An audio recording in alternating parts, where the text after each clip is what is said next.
हरे कृष्णा। आज के इस वीडियो में हम आपको सुनाएंगे भाई दूज 2024 की संपूर्ण कथा, जिसे भाई दूज के दिन सुनने से भाई बहनों के जीवन में आपसी प्रेम सौहार्द आता है। सभी भाइयों और बहनों के जीवन में सुख समृद्धि की वृद्धि होती है। इस कथा को अंत तक अवश्य सुने।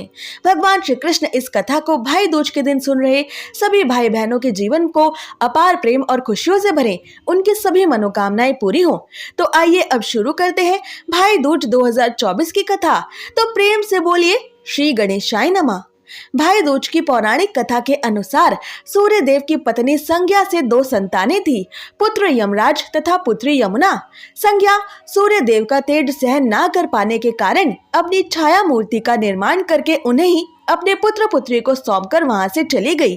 छाया को यम और यमुना से अत्यधिक लगाव तो नहीं था, किंतु यमुना देवी अपने भाई यमराज से बड़ा स्नेह करती थी। यमुना अपने भाई यमराज के यहाँ प्रायः जाया करती थी और उनके सुख दुख की बातें पूछा करती थी तथा यमुना यमराज को अपने घर पर आने के लिए भी आमंत्रित करती थी, किंतु व्यस्तता तथा अत्यधिक दायित्व होने के कारण यमराज यमुना देवी के घर नहीं जा पाते थे।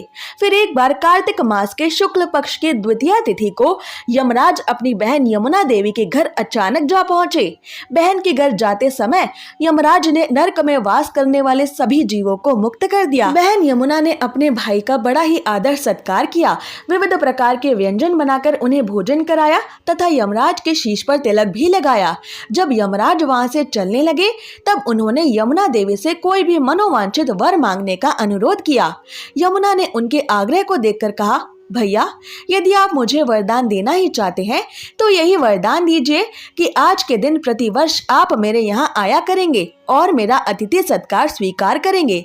इसी प्रकार जो भाई आज के दिन अपनी बहन के घर जाकर उसका अतिथि सत्कार स्वीकार करे तथा इस दिन जो बहन अपने भाई को टीका करके भोजन खिलाए, उसे आपका भय ना रहे।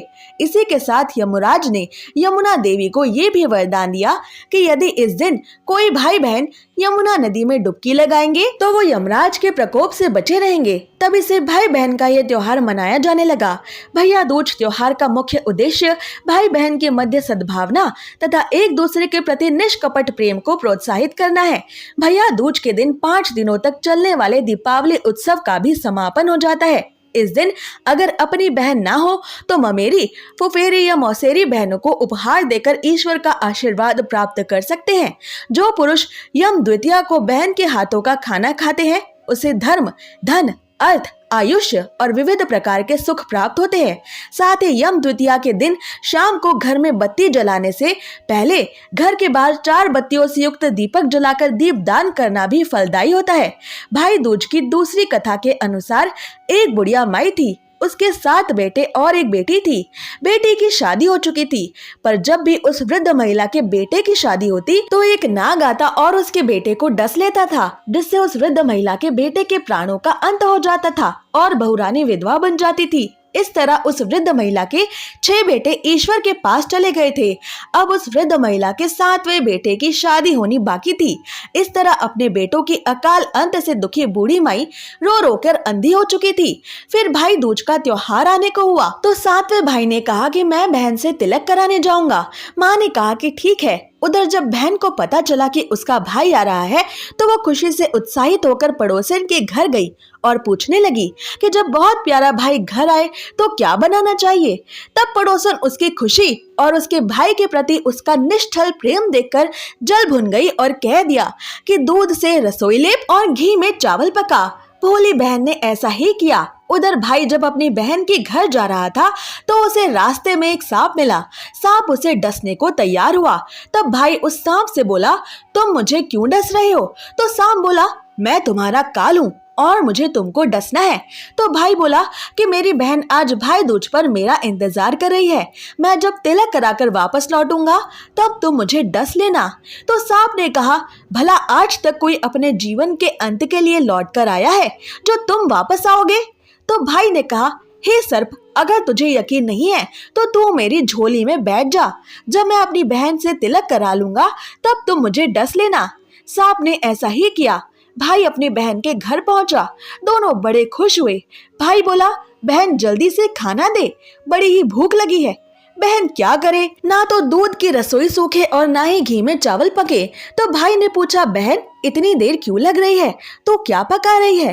तब बहन ने बताया कि उसकी पड़ोसन ने उसे दूध से रसोई लीपने और घी में चावल पकाने को कहा है।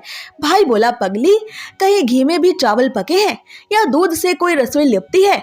तो गोबर से रसोई लीप और दूध में चावल पका। तो बहन ने ऐसा ही किया। खाना खाकर भाई को बहुत जोर की नींद आने लगी। इतने में बहन के बच्चे आ गए और बोले, मामा हमारे लिए क्या लाए हो? तो भाई बोला, मैं तो कुछ नहीं लाया। तो बच्चों ने वो झोला ले लिया जिसमें सांप था। जैसे ही बच्चों ने उसे खोला, उसमें से हीरे का जगमगाता हुआ हार निकला, जिसे देखकर बहन ने कहा, भैया तूने बताया नहीं कि तुम मेरे लिए इतना सुंदर हार लाए हो। भाई बोला, बहन तुझे पसंद है तो तू ले ले, मुझे हार का क्या करना। अगले दिन भाई बोला, अब मुझे जाना है, मेरे लिए खाना रख दे। बहन ने उसके लिए लड्डू बना के एक पोटली में रख दिए। भाई कुछ दूर जाकर थक कर एक पेड़ के नीचे सो गया। उधर बहन के बच्चों को भूख लगी तो उन्होंने अपनी माँ से खाना मांगा। माँ ने कहा कि खाना बनने में अभी देर है। तो बच्चे बोले कि मामा को आपने जो खाने को दिया हमें भी वही दे दो। तो वो बोली कि लड्डू बनाने के लिए बाजरा पीसा था, वही पड़ा है चक्की में, जाकर खा लो। तो बच्चों ने देखा कि चक्की में तो सांप की हड्डियां पड़ी हैं। यही बात उन्होंने वापस आकर माँ को बताई तो वो पागल सी होकर अपने भाई के पीछे भागी। रास्ते भर लोगों से पूछती रही कि किसी ने मेरा भाई देखा। तब एक व्यक्ति ने बताया कि कोई लेटा तो है पेड़ के नीचे, जाकर देख लो कि कहीं वही तो तुम्हारा भाई नहीं। तो बहन भागी भागी पेड़ के नीचे पहुंची तो उसका भाई ही था। बहन ने अपने भाई को नींद से उठाया और कहा, भैया कहीं तूने मेरे लड्डू तो नहीं खाए? तो भाई बोला, ये ले तेरे लड्डू। नहीं खाए मैंने, ले दे के लड्डू ही तो दिए थे, उसके भी पीछे पीछे आ गई। तो बहन बोली, नहीं भाई तू झूठ बोल रहा है, जरूर तूने खाए हैं, अब तो मैं तेरे साथ ही चलूंगी। भाई बोला, तू नहीं मान रही है तो चल फिर। चलते चलते बहन को प्यास लगी। वो भाई को कहती है कि मुझे पानी पीना है। तो भाई बोला, अब मैं तेरे लिए यहाँ पानी कहाँ से लाऊं? देख दूर कहीं चील उड़ रही है, चली जा, शायद वहां तुझे पानी मिल जाए। तब बहन वहां गई और पानी पीकर जब वो लौट रही थी तो उसे रास्ते में दिखा एक जमीन जहां पर 6 शिलाएं गड़ी हैं और एक बिना गड़े हुए शिला वहां रखी थी। उसने एक बुढ़िया से पूछा कि ये शिलाएं कैसी हैं?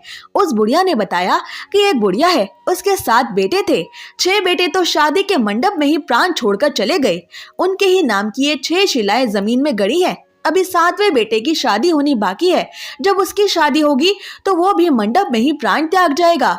तब ये 7वीं शिला भी इसी जमीन में गड़ जाएगी। ये सुनकर बहन समझ गई कि ये शिलाएं किसी और की नहीं बल्कि उसके ही भाइयों के नाम की हैं। तब उसने उस बुढ़िया से अपने 7वें भाई को बचाने का उपाय पूछा। बुढ़िया ने उसे बतला दिया कि वो अपने 7वें भाई को कैसे बचा सकती है। सब जानकर वो वहाँ से अपने बाल खुले करके पागलों की तरह अपने भाई को कोसती हुई चली गई। भाई उसके ऐसे व्यवहार को देखकर चौंक गया, पर उसे कुछ समझ नहीं आया। इसी तरह दोनों भाई बहन माँ के घर पहुंच गए। थोड़े समय के बाद भाई की शादी तय हो गई। जब भाई को सेहरा पहनाने लगे तो उसकी बहन बोली, इसको क्यों सेहरा बंधेगा? सेहरा तो मैं पहनूंगी। सब लोगों ने परेशान होकर सेहरा बहन को ही बांध दिया।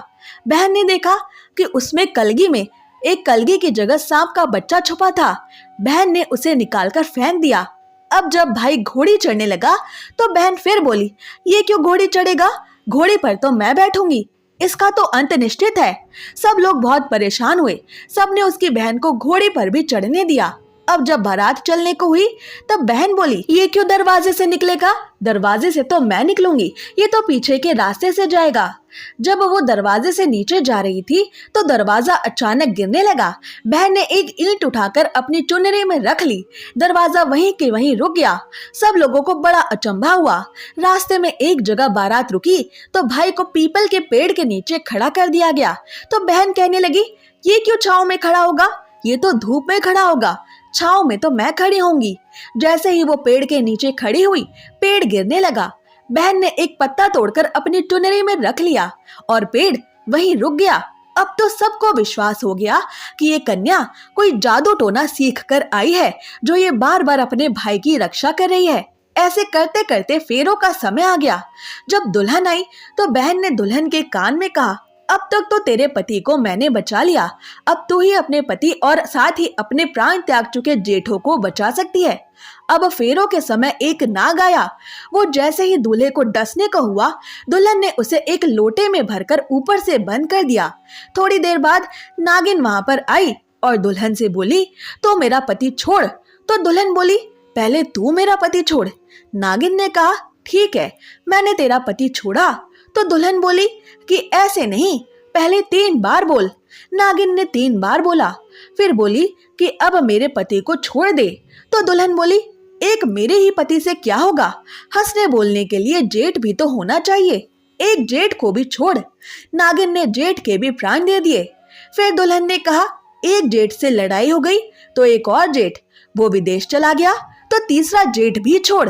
इस तरह एक एक करके दुल्हन ने अपने 6 जेठ नागिन से जीवित करा लिए।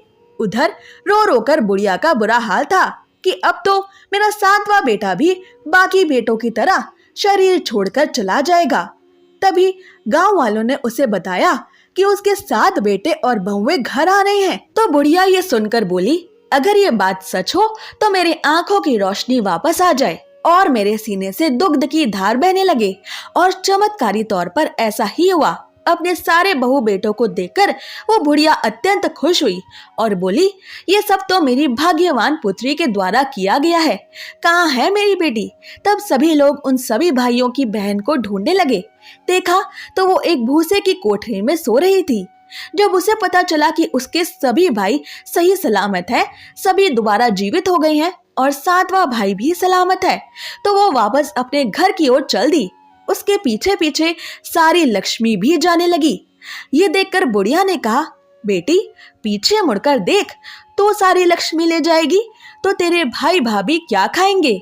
तब बहन ने पीछे मुड़कर देखा और कहा, जो माँ ने अपने हाथों से मुझे दिया है बस वो ही मेरे साथ मेरे ससुराल चले, बाकी का भाई और भाभी के पास रहे। इस तरह एक बहन ने अपने भाई की रक्षा की। ये है भाई दूज की शक्ति। तो प्रेम से बोलिए, भाई दूज त्योहार की जय। जय श्री कृष्णा। अगर आपको ये कथा पसंद आई तो इसे भाई दूज के दिन शेयर अवश्य करें और ऐसी ही कथाओं को हर दिन सुनने के लिए हमारे चैनल को सब्सक्राइब करें। जय श्री कृष्णा।